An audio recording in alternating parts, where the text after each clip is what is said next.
Imagine hearing a story so unbelievable that it drives explorers across continents, bankrupts kingdoms, and fuels one of the greatest treasure hunts in human history. A story about a man covered entirely in gold, standing on a sacred raft in the middle of a mountain lake, surrounded by priceless treasures. For centuries, people believed this story led to a hidden city of unimaginable wealth. They called it El Dorado. But the truth behind El Dorado is far more fascinating than the legend. High in the Andes Mountains of present-day Colombia lived the Muisca people, one of the most advanced indigenous civilizations in pre-Columbian South America. Between roughly 1000 and 1538 AD, they built a prosperous society based on agriculture, trade, craftsmanship, and religion. Unlike the Inca or the Aztec, the Muisca did not create a vast empire. Instead, they formed a network of powerful chiefdoms, connected through alliances and shared traditions. Gold played an important role in Muisca culture, but not in the way Europeans imagined. To the Muisca, gold was not primarily a form of wealth. It was a sacred material associated with the gods, the sun, and spiritual power. They used it to create beautiful ornaments, ceremonial objects, and offerings, rather than storing it as currency. One of the most important figures in Muisca society was the ruler, often referred to by Spanish chroniclers as El Dorado, meaning the Gilded One. The title originated from a remarkable ritual that took place during the inauguration of a new leader. According to historical accounts, when a new leader assumed power, a grand ceremony was held at Lake Guatavita, a circular mountain lake considered sacred by the Muisca.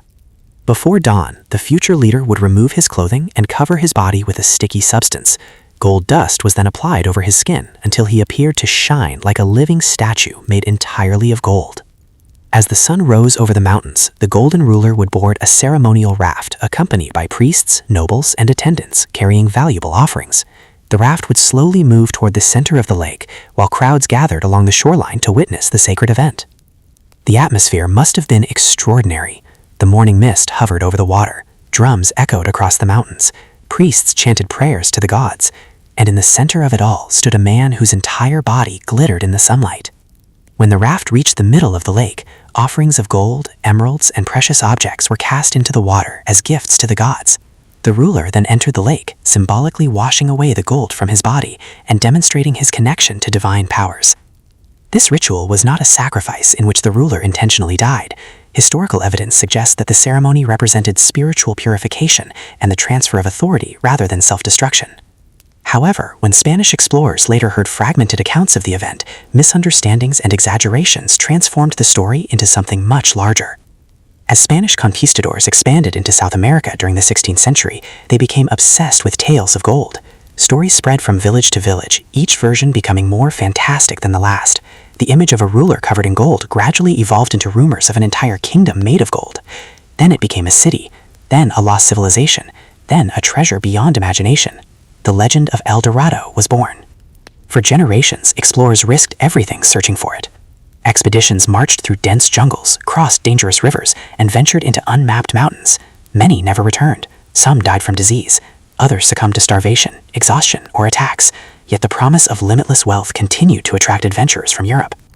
Among the most famous seekers was Sir Walter Raleigh, the English explorer who became convinced that a golden city existed somewhere in northern South America. He launched multiple expeditions in pursuit of El Dorado, investing enormous resources and risking his reputation. He never found it. Neither did anyone else, because the city itself probably never existed. What existed was something equally remarkable, a real culture whose sacred traditions had been transformed into one of history's greatest myths. Evidence supporting the Muisca ceremony emerged dramatically in the 20th century. In 1969, farmers discovered a small gold artifact inside a cave near Bogota.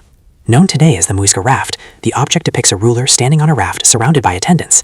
It closely matches historical descriptions of the Lake Guatavita ceremony and provides powerful evidence that the ritual truly occurred.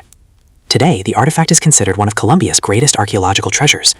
Meanwhile, Lake Guatavita continues to fascinate researchers and visitors alike.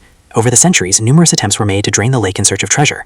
Some gold objects and artifacts were recovered, but nothing close to the immense riches imagined by European explorers. The real treasure was not hidden beneath the water. It was the story itself. For modern audiences, especially in the United States, the tale of El Dorado offers an important lesson about how myths are created. A genuine cultural tradition was misunderstood, exaggerated, and transformed into a global obsession.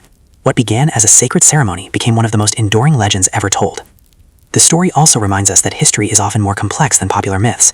The Muisca were not guardians of a golden city. They were skilled artisans, farmers, traders, and spiritual leaders whose beliefs reflected a sophisticated understanding of their world. Yet even today, the name El Dorado continues to capture imaginations. Movies, books, television shows, and video games still reference the legendary city of gold. The dream of discovering a hidden treasure remains powerful because it speaks to something universal within human nature, the desire to uncover the unknown. But perhaps the greatest mystery is not whether El Dorado existed. It is how a single ceremony performed beside a sacred lake inspired centuries of exploration, adventure, and legend. Because sometimes the most extraordinary treasures are not made of gold. Sometimes they are the stories that survive long after the gold itself has disappeared.